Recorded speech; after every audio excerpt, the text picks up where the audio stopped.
You've been seen. I said that shyly, and I envied you for having such a great thing. My mother-in-law said that and looked at me with lustrous eyes. You've been alone ever since my husband passed away, haven't you? You must still be lonely. She slowly approached me. What should I do? I can't stand it anymore. When winter comes to an end, our family goes salt picking every year, an event for the elderly. It's true what they say, the spring is warm, and in places the Sea of Tanomishi, illuminated by the spring sunshine, is like lukewarm water, so much so that it feels good. My name is Shigo. I'm a 30-year-old office worker.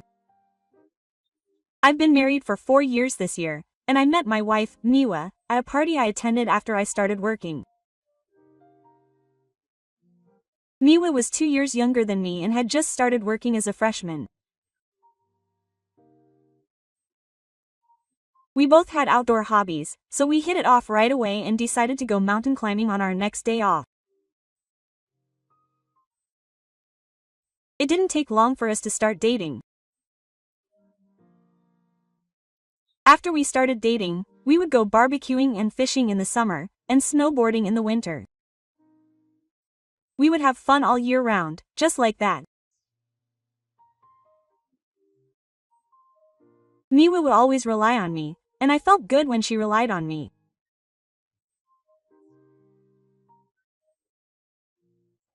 I selfishly felt that I had to take care of Miwa for the rest of her life, so I proposed to her in the winter of our second year together.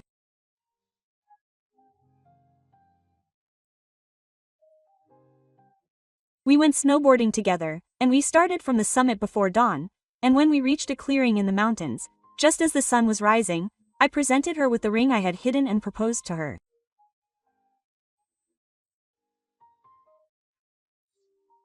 The diamond dust sparkled in the morning sun, and it was like a magical world.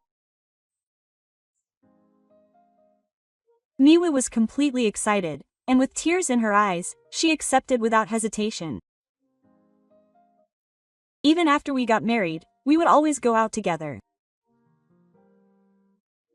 But that was until Miwa got pregnant. Once she got pregnant, gave birth, and started raising a child, Miwa began to focus all her energy on raising her child.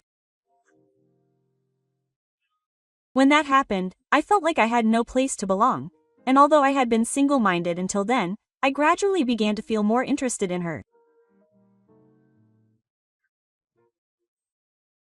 Up until now, I had felt joy in being relied on by younger girls, but a nasty desire to be pampered by older women began to grow within me.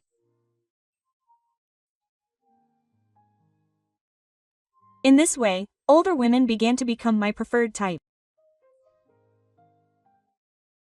Since then, I have been lying to myself and going to the maritime area to play.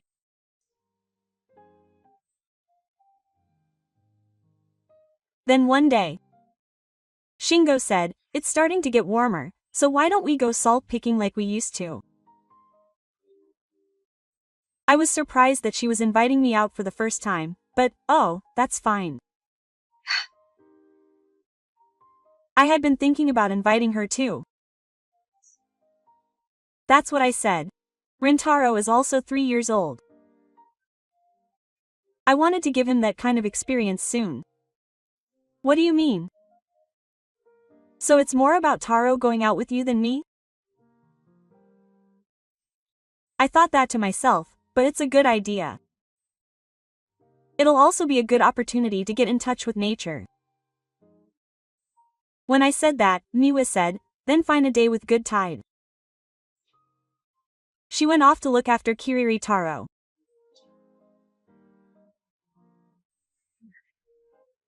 That's just how I am, I muttered to myself, and let out another big sigh.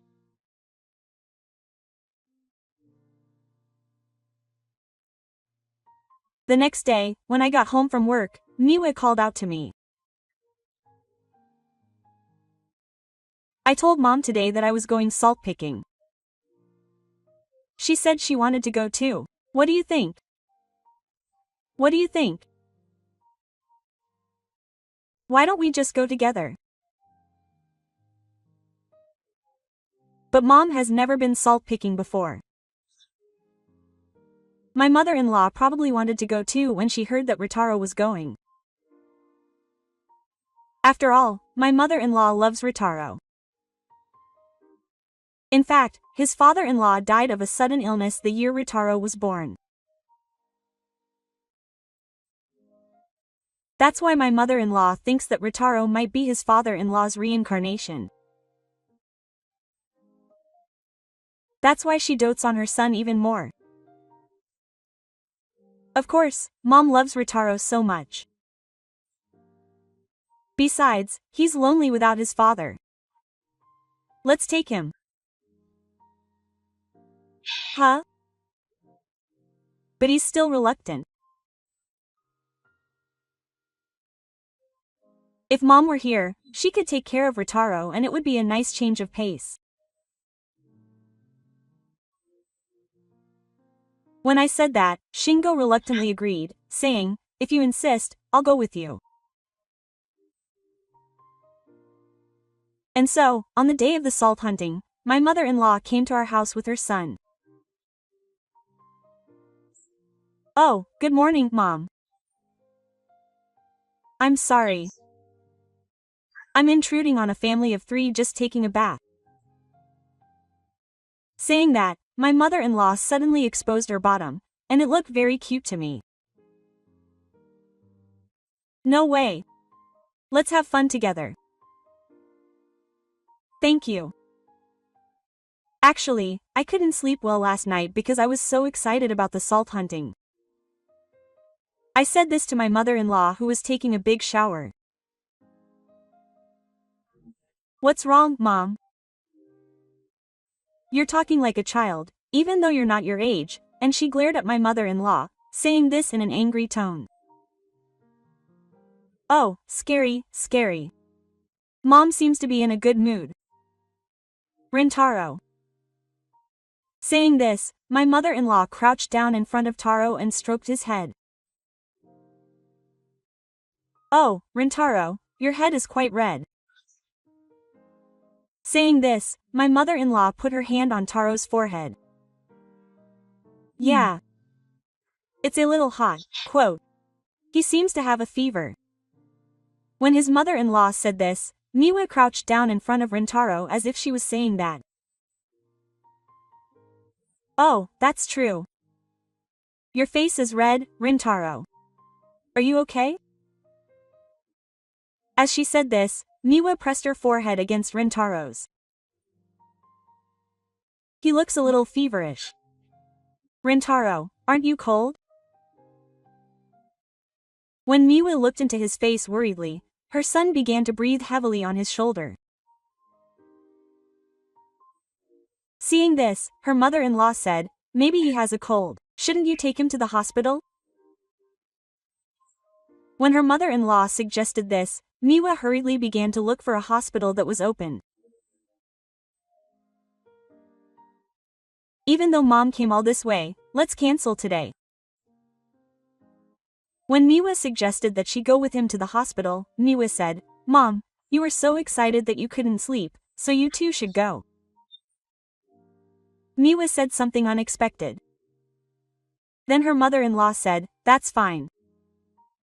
We can go together again when Rintaro gets better." As she said this, she waved her hands in front of her face.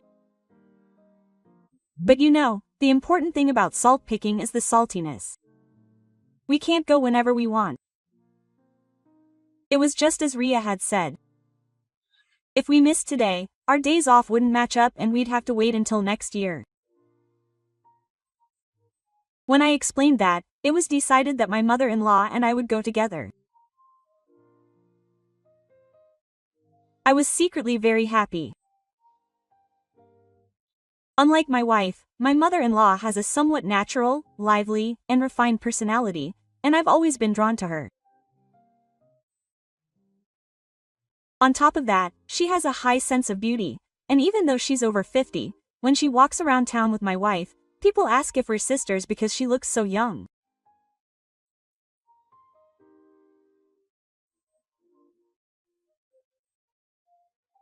At first, my mother-in-law was trying to refuse, making all sorts of excuses out of consideration for me, but since I was also looking forward to going with my mother, I pushed her, and she smiled and said, "If you're going that far, I'll go."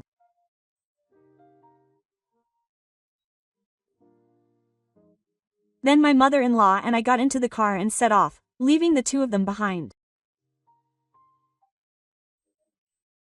Although I felt bad for Ritaro and Mi, thanks to my mother-in-law's refined personality, the journey felt like a couple going on a date. And just when we had relaxed enough, we arrived at the beach. Seeing the ocean in front of us, my mother-in-law must have gotten excited too. She was so happy that she took my hand and started dancing around. I couldn't help but laugh at the sight of my mother-in-law. Seeing me like that, my mother-in-law's face turned red with embarrassment and she began to write. To me, her appearance seemed strangely silly, and although I felt uneasy, I pulled myself together, put down my luggage, and headed to the beach. The spring sea was still a little cold, but the sunshine was warm and refreshing. We found a suitable spot, squatted down, and started digging for shells. My mother-in-law must have felt like she was playing in the mud or sand. She was giggling and searching enthusiastically for shells, but I wondered if the shells were not growing properly this year. I dug desperately, but I couldn't find as many as I had expected. I wanted to decorate my mother-in-law's first salt-picking event with a lot of shells, so I started to get anxious. I kept digging and searching, looking for places where no one had dug yet. As a result, I was able to collect about half of the shells in my bucket. I took a quick breather and stood up to stretch my back. Looking around, I had come all the way to the coastal bridge where there was not a single person nearby. I could hear the roar of families coming from a distance. Thanks to my mother, I was able to catch quite a bit of time. There is a rocky area just over there, so why don't we take a break there? I called out to my mother-in-law, but she was so focused that she didn't respond. When I looked down, I saw sweat on her forehead and body, and she was intently digging for shells. She looked at the shells that had come out of the sand with a sigh of delight and threw them into the bucket, as if she were on a treasure hunt. I stared at my mother-in-law with a sigh of delight. Then, suddenly, a strong gust of wind blew. Immediately after that, I saw a large wave coming up from behind my mother-in-law with a loud splash. My mother-in-law, who was desperately digging for shells, didn't seem to notice it at all. If I kept going like this, my mother-in-law would get splashed by the waves and get completely soaked. I quickly got behind my mother-in-law and posed as if I was covering her with a wave break. The waves crashed into my body with a splash. The force was stronger than I expected, and I almost fell over, so I clung to my mother-in-law's back. At that moment, she let out a cute little scream. My hand, which I reached out without thinking, slipped on the water and touched the front. I quickly said, "Excuse me," and stood up. My wife is petite and, as you might expect from someone who loves the outdoors, has a slender and toned figure, and is a little bony in places, but my mother-in-law has a springy, supple texture with just the right amount of elasticity, so much so that I could almost feel her wetness. Even though they're mother and daughter, could they really be this different? Even though it was still spring, my blood rushed through my body and I felt hot and flushed. My mother-in-law was surprised by the suddenness of it all, but when she saw how beautifully wet I was, she seemed to understand the situation. "Thank you. Shigo-san was the breakwater for us." She said that and smiled at me, and thanks to her, we were able to live without getting wet. But if we stay like this, Shigo-san will catch a cold. Let's get up on the rocks over there and change. My mother-in-law pointed to the rocks. My mother took my hand, saying it would dry quickly, and pulled me to the rocks. If I catch a cold on the rocks, I'll get scolded by that kid. My mother-in-law said that and pulled out my change of clothes from her bag. "Don't worry, no one will see me from here. Of course, I'll have my back turned too." My mother-in-law said that and moved to the shadow of a rock on the opposite side. For the time being, I took off my soaking wet t-shirt and changed into a new one. "Mom, I'm done changing." When I called out to my mother-in-law, she peeked out from behind the rock. No. You only change the top. If your lower body gets cold, you'll catch a cold right away." When I hesitated, she said, "Hurry up. If you don't do it, I'll get mad." Quote. I gave up and reached for the belt of my pants. Seeing this, my mother-in-law hurriedly turned around on the spot. I made sure she had her back turned and pulled down my pants and underwear.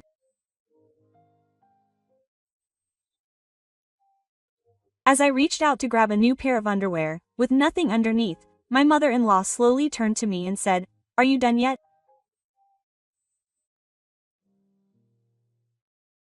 Seeing my pathetic appearance, she let out a gasp and covered her face with her hands.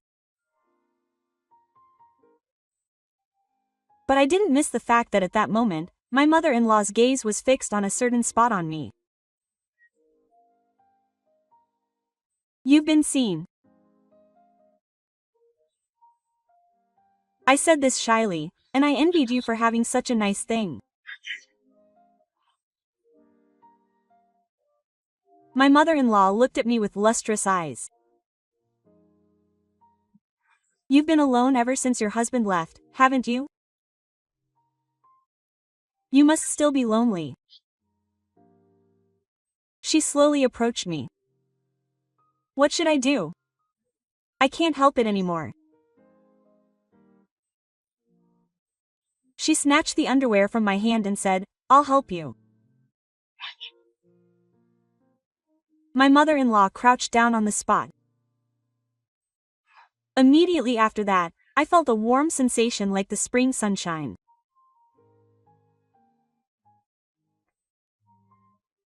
I let out a small, silent cry, closed my eyes, and leaned against the rock behind me. After that, I felt the pleasant spring breeze blowing through occasionally, and something hot washed over my body in rhythm with the sound of the waves crashing against the rocks. When I opened my eyes, all I could see was the clear blue sky. After a while, a huge wave called the Hall seemed to rush into me, and then it burst with a loud bang.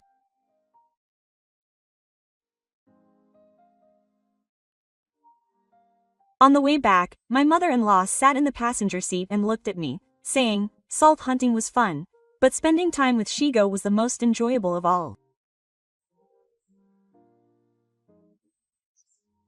As she said this, she glanced down at me. "I'd like to go there again soon, just the two of us." My mother-in-law gently touched my arm as I gripped the steering wheel. I could sense what she wanted from the feeling of her moist, sweaty hands. "Don't tell me soon, let's go now." With that, we got off the highway on the way back and glided into a slightly flashy building.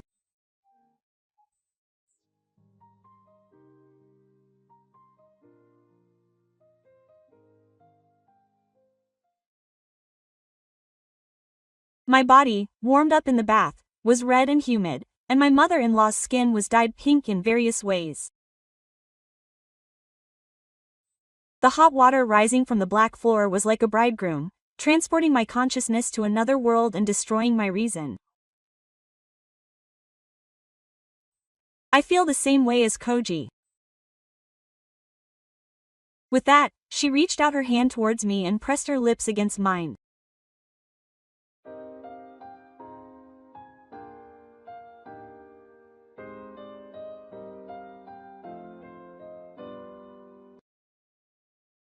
My name is Koji. I am a 31-year-old engineer.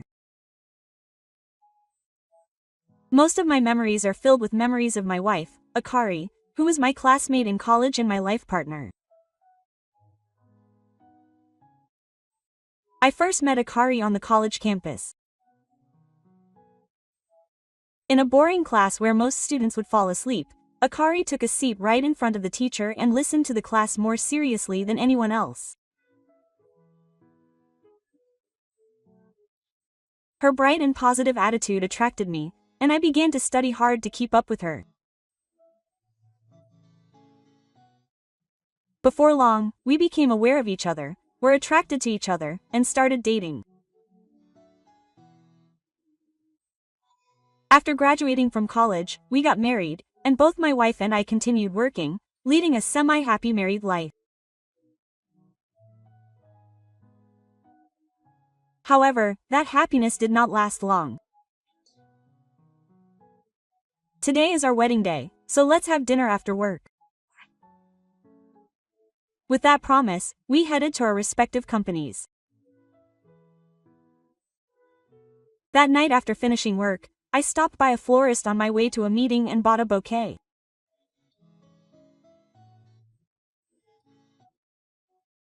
I might be told that I prefer sweets to flowers, but as I was grumbling to myself on my way to the restaurant where we were supposed to meet, an unknown number rang on my cell phone.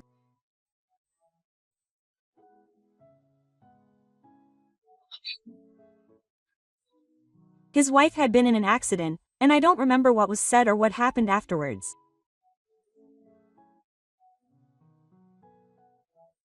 On the way to the meeting place, my wife was in an accident and passed away. When I came to, I was alone in the house without my wife. The sudden separation from my wife left a deep wound in my heart, and even now I can't express the pain.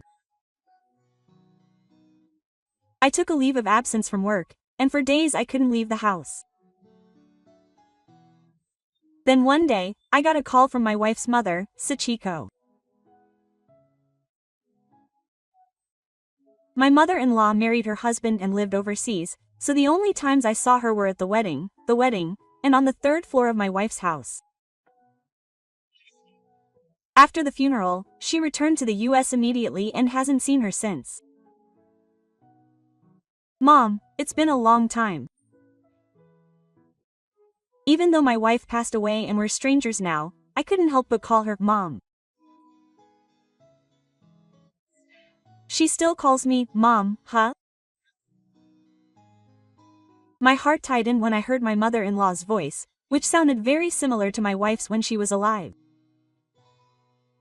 She still lives in that house, I hear.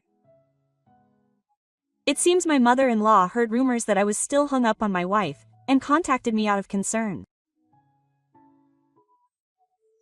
Forget about Hikaru and move on, Koji.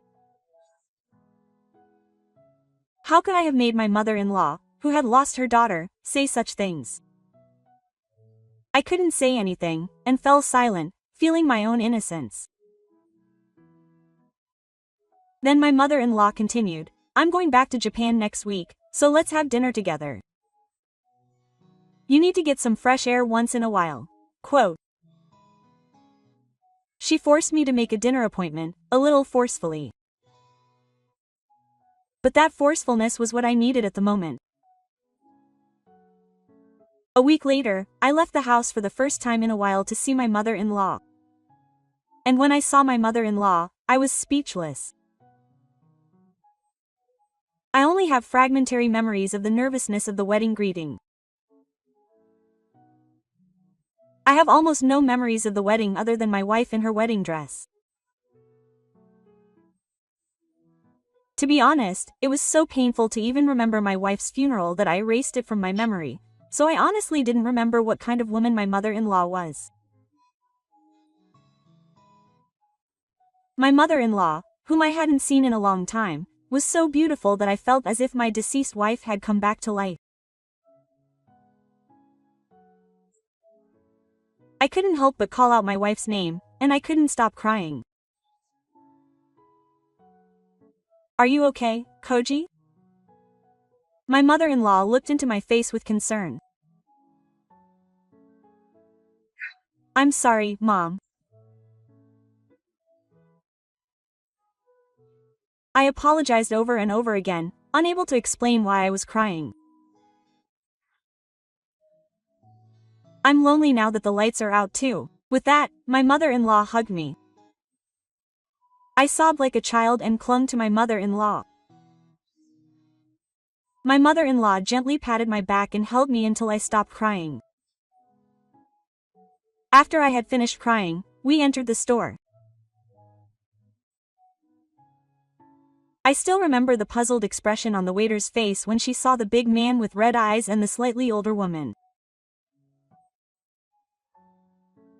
While we were eating, I had a long talk with my mother-in-law for the first time in a long time. Most of what we talked about was about my wife, but it was comforting to hear her cheerful story for the first time in a long time. The shy smile that my mother-in-law would occasionally show was very similar to my wife's, and it made me feel like I was eating with her. The fun times passed in the blink of an eye, and I returned to my home where I had been spending time with my mother-in-law and my crying wife. From that day on, my mother-in-law began contacting me regularly. "Are you eating properly? Are you sleeping properly?" Most of her messages were about her concern for me, but thanks to that, I gradually began to get back to my normal life. Then one day, my mother-in-law told me that she had decided to return to Japan. She also said that she wanted to live near Koji-kun while she was there, and half a month later, she actually moved near my house. After that, we had more opportunities to go out to eat, and as I spent more time with my mother-in-law, I realized that I was starting to feel attracted to her. But was that my true feelings, or was it because she resembled my crying wife? I couldn't tell. One day, my mother-in-law told me that she had something she wanted to talk to me about, so I went to her house. It was my first time entering her room. I told myself that she was my crying wife's mother, but I was nervous about entering a woman's room.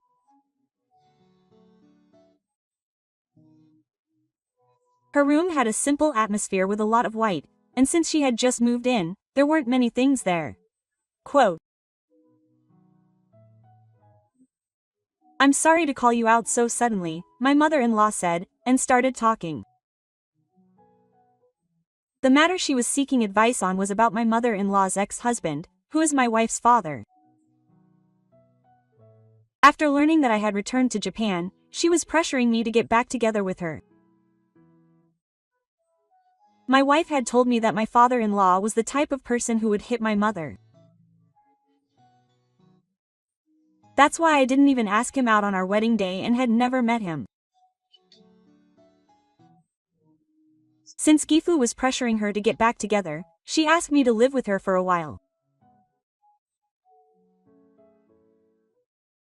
Although I was surprised by my mother-in-law's proposal, my desire to protect her grew stronger, and I decided to live with her. Living with Ki was a series of trials for me.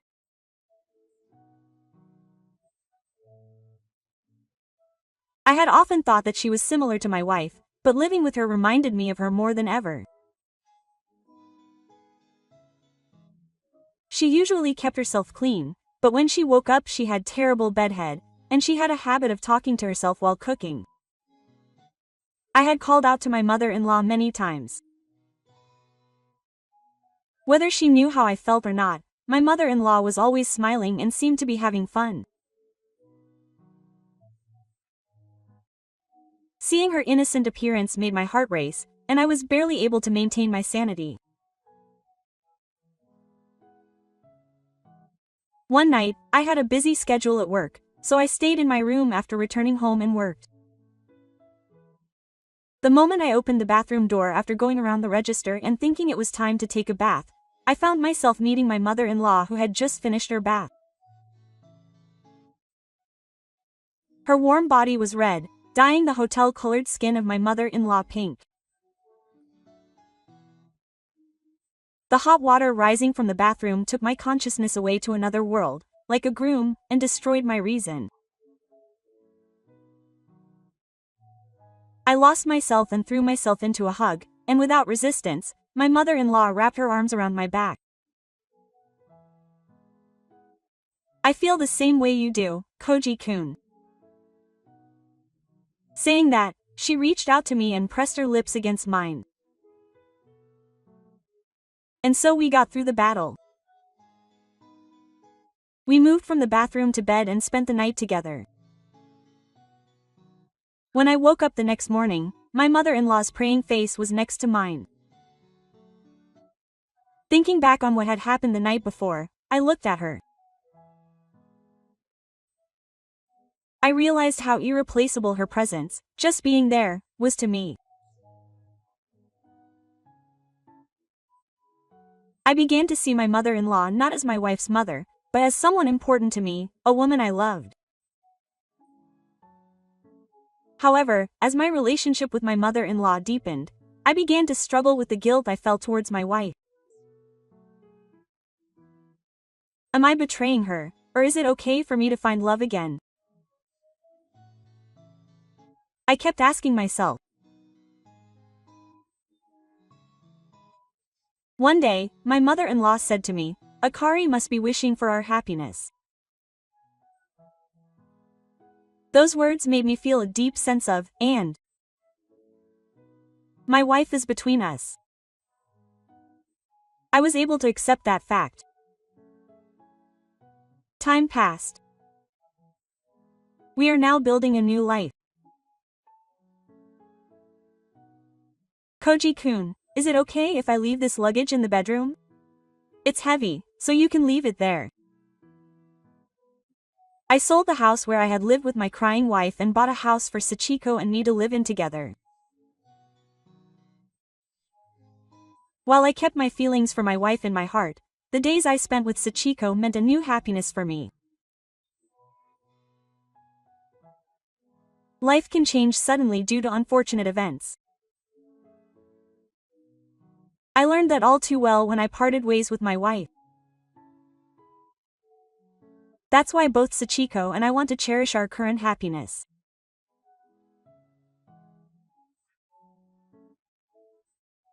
Even if she were to go before me someday, I want to continue loving her until the very end.